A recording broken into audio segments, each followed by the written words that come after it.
So, what is your name? My name is Patricia Hunt Perry. Alright, where were you born? I was born in Newburgh, New York. Alright, what is your hometown?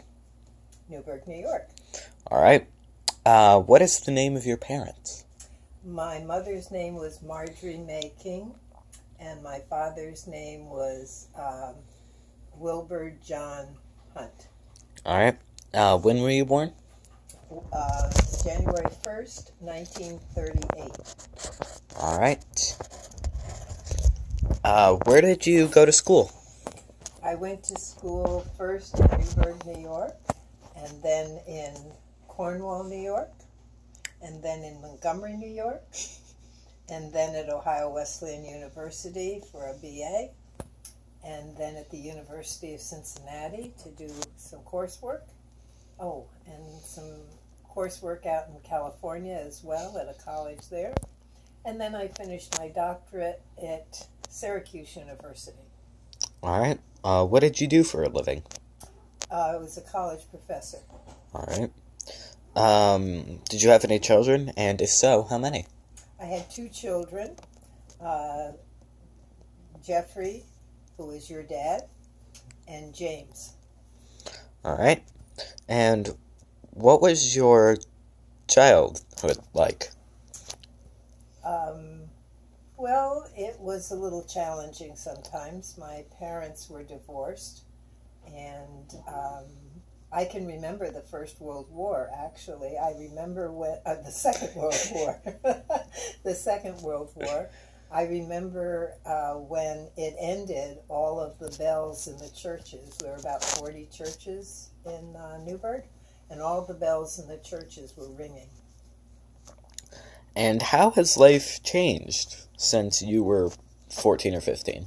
Wow, it's changed incredibly. I can remember the first time I ever saw television. The television was not there when I was a child. Any television, black or white or color, nothing. Transportation, not only cars, but having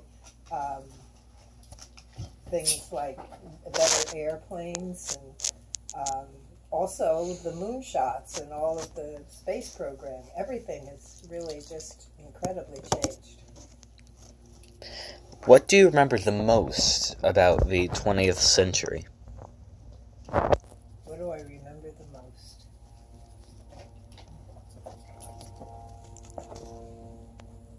Can you pause it while I think?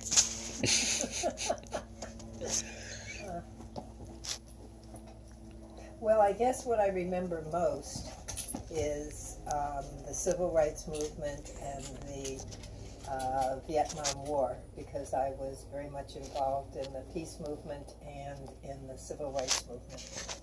So you have told me that you did protest the Vietnam War. What did you do to protest said war? Well, we picketed, and then at one point I smeared myself with something that looked like blood and laid down in the street to protest the Cambodian bombing. And we did a lot of meetings and marches, and I worked with in Cincinnati in the peace movement, and I had friends who were very involved. And then I taught Black Studies in a college in Kentucky.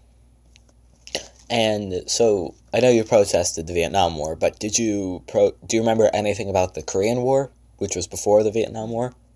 Well, I was young at that point, and I believed Newburgh's a very conservative area. John Birch Society kind of originated there, or at least very strong there. So I really believed in all of the rhetoric. In fact, I won a prize for my talk in a contest that was a very conservative contest about, defending whatever the country did. So it wasn't until I started seeing what was going on in the war, that I changed drastically from a time when I really believed in all of the rhetoric of war to one of the big things that happened was that the government kept publishing statistics on how many people were killed in the Vietnam War, and it turned out that they said there were more people killed than there were in Vietnam. So that sort of was one of the big wake-up calls, which evolved into many other things. And then I had a student who came back from the war and told me what was really going on way back before it hit all of the newspapers, way back in the 60s. So I know you were born in 1938, but do you have any memories or anything of World War II, of hearing any news, such as the dropping of the atomic bombs, any of that? Yeah, that was a little later. I don't remember the bombs, but I do remember we had these books of stamps. In fact, your dad still has them because I gave them to him. And you had to give these stamps in order to get certain food because you couldn't get, like, you couldn't buy butter. In fact, they had, like, white things with a little red thing in the center, and you had to squeeze that, and it was sort of like lard, and you squeezed it, and then you massaged the white thing until it looked like butter, which took a long time. And I remember being, when I first heard about the atomic bomb, I was very afraid. I got afraid that would come here and we would have it here. And what was your first reaction when you saw a color film such as The Wizard of Oz, which was in bright color? Although, well, the first color I saw was really on television, I think. I wasn't allowed to go to many films as a child. And I don't think that I saw Wizard of Oz as a very young child.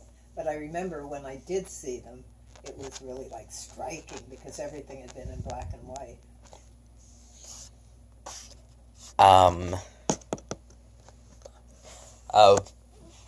So what do you remember about JFK? Oh, I remember that when he ran, if I had been voting that year, I would have probably voted for Nixon. But yeah, I was conservative back then. I mean, it changed, the Vietnam War, and things woke up. And then he, because he was elected early on before things jumped off with the Vietnam War. I mean, it was going on, but we weren't protesting yet because we didn't know what was happening. But then I really came to love him. I just thought that his vision was one that was very helpful for the country. And what was your reaction when, I know you said you liked him as a president, but what was your reaction when you heard he was killed by an assassin? That was a horrible day. I was wheeling your dad in a stroller down the street in California where we lived outside of Los Angeles.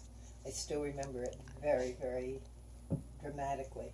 And I was wheeling your dad down the street, and a man that I knew from another house down the street called out to me. He was up on a ladder, and he called out to me and he said, "JFK, the president's been shot." And I thought he was kidding.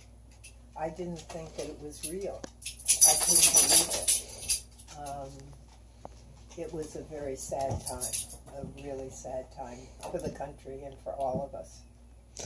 And did you support his brother, Robert, yes, at all? Definitely. And then I had no illusions about him. He actually worked for Cohen and the House Un-American Activities Committee so early on. So I didn't have illusions, but he really came around, and I voted for him for president. until he was, of Right. course, I mean, not, he didn't get to run for, I voted for him in the primary, but he was assassinated in Yeah. '68. It changed the country. These assassinations changed the country even before we get to where the mess we're in today. And, like, how much change have you seen? Because you were around in the time of the Civil Rights Movement, and then just recently we had the first African-American president in office. Yes, there's been a tremendous amount of change, and yet there's been a not change as well, because outwardly a lot of things have changed, and those are very good. I mean, really, really good things have happened. People are able to, when I was a kid, I went to Virginia with my mother one time, and it was still segregated down there. And we were on a boat going across the Chesapeake Bay, and I was going to go into the restroom, but I wouldn't use the one that said white only, because I didn't believe that. So I started to walk into the black one, and she seemed big to me. This big white woman with a huge purse hit me with it to keep me out of the black restroom. So I went to the front of the boat, and I had to go to the bathroom so badly, but I went to the front of the boat, and I just stood there with my legs crossed so I wouldn't pee on the floor, and wouldn't use the restroom until we got over to land where I could use the restroom. All right, thank you.